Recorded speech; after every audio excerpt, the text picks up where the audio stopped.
Welcome back everyone to another beer review with me, Ruku. Apologies for the noise in the background, that's just the washing machine going, so try and blank that out. Today I'm looking at a beer from Scotland from Brewdog. This is called Elvis Juice, and it's a grapefruit infused IPA and comes in at 6.5. There you go, 6.5. Here's a 330 cap. There you go, with a dog logo. Elvis Juice, what a name. Don't know where they got that name from. They're just mental at Brewdog. Grapefruit infused IPA, I mean, what more can I say? It says here that the grapefruit IPA packs more fruit than a state of California. Big statement. Zest zenith on the nose, foreplay gives way to a truckload of grapefruit, orange and peach collide in an interstate pile of citrus. Frenzied fruit cocktail, flavour builds up and crescendo, and a bitter final leaves you screaming for more. Yeah. Right, okay, that's fair enough. Colour, absolutely wonderful, look at that. It's like an orangey golden colour. Really impressed with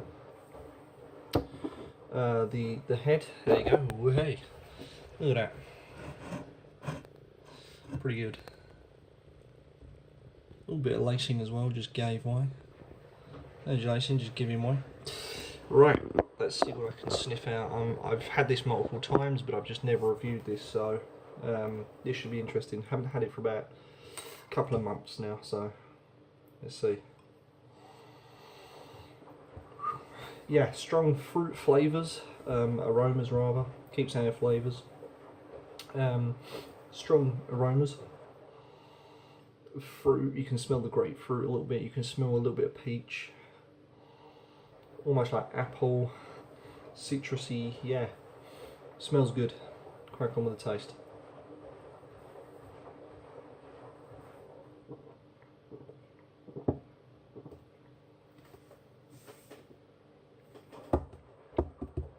A little bit sticky around here and I keep getting caught on that.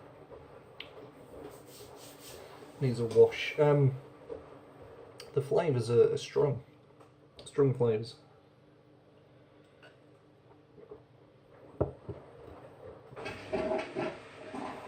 First of all, you do get a nice calm taste, nice mellow. In comes the orange. Then it just goes off track. There's all sorts going on there. You just get a range of citrus flavours. You get sweet fruits almost. Then you get this sort of juiciness as well, that like a juicy fruit almost. You then get an offside of bitter, and then back to the fruit again. It's a very sort of evenly balanced between the two, like a fruit and the sour and the bitter that come through.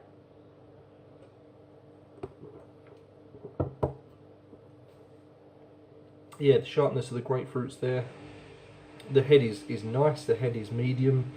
Nothing too light, nothing too heavy. Surprisingly, the body of the beer then is, of course, quite laid back, mellow. It's calm, pleasant. Nothing too heavy, nothing too light. Spot on in the middle. Maybe to the lighter end of the body spectrum, of medium to light, maybe. There's your lacing. Oh, happy days. Yeah, I mean, I've been a big fan of Brewdog ever since they started, and I remember back in the original days of when they started, you know, buying some of their beer, and it was a lot more wackier than it is now. And they, in my eyes, they still do a good job. I'm a massive fan of Brewdog beers. They're probably one of the only craft companies that I will keep buying from, because it was two Scots guys that ended up founding this brewery, you know, two best friends, and here they are. What a way they've done, you know, they've done well for themselves, and I can't say no more than that. I think fantastic brewery. A range of different beers, you know, they're responsible for some of the world's strongest beer in the world, such as Sink the Bismarck and Tactica Nuclear Penguin. But when you look on the lighter side of things, you know, these are the just standard drinkable beers that they give you, and they are incredibly drinkable, but they do like to mess around with flavours, and they do like to experiment a little bit, and they keep you guessing, you know, you don't know what's coming out next, and I like that about them. They keep you guessing. There's your head, it's come up a little bit more now.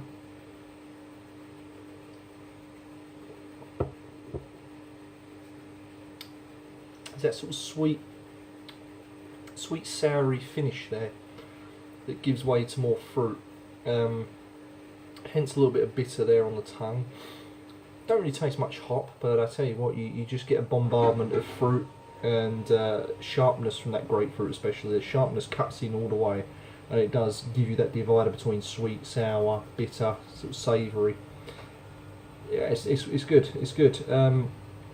I can kind of see why it leaves you wanting more, because if you like the fruity flavour beers, then yeah, this is for you. If you like a little bit of bitter in your beer, yeah, absolutely, this is for you. What can I say? They've come a long way since like 2007, I do believe, when they first started up in Scotland. And for me, I'm proud to probably give this. I'm going to give it an 8 out of 10. I think it's good.